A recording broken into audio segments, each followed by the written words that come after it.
Bagaimana saudara bisa mengenali dengan baik dan mungkin cepat divine connection saudara? Sebenarnya akan ditentukan dari seberapa dekat saudara dengan Tuhan.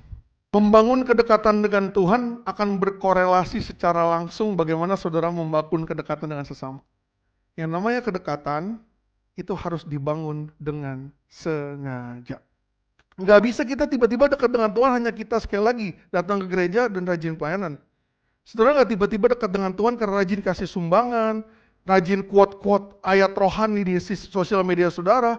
Saudara dekat dengan Tuhan karena kita yang mengambil keputusan buat mendekatkan diri. Terus bagaimana kita melakukan pendekatan dengan sengaja? Kalau semua serba sibuk dan lain sebagainya. Cuma satu jawabannya. Kasih waktu. Yang namanya kedekatan itu bertumbuh seiring dengan pengenalan.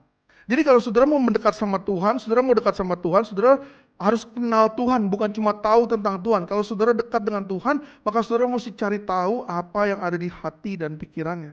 Kita mencoba menyelami pikiran Tuhan, mengerti perasaannya, itu gak mudah. Tapi saudara mesti kerjakan supaya saudara dekat sama Tuhan. Kata kenal itu adalah kata kerja, bukan kata sifat.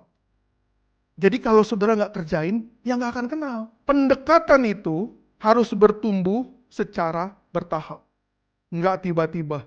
Mau secara manusiawi atau secara rohani. Karena Tuhan tahu kita nggak bisa dibebani dengan sekaligus dalam satu hari. Di momen-momen tertentu, saudara bisa untuk melewati sendirian kalau saudara punya kedekatan bersama dengan Tuhan. Kalau gitu sebenarnya apa untungnya kalau kita bisa benar-benar mendekat sama Tuhan? Tanda saudara dekat sama Tuhan adalah saudara akan dapat tuntunan dan pewahyuan. Atau bahasa sehari-harinya bocoran dari surga. Inilah yang saya maksud. Saudara akan bisa dapat bocoran mana yang divine connection saudara, mana yang bukan.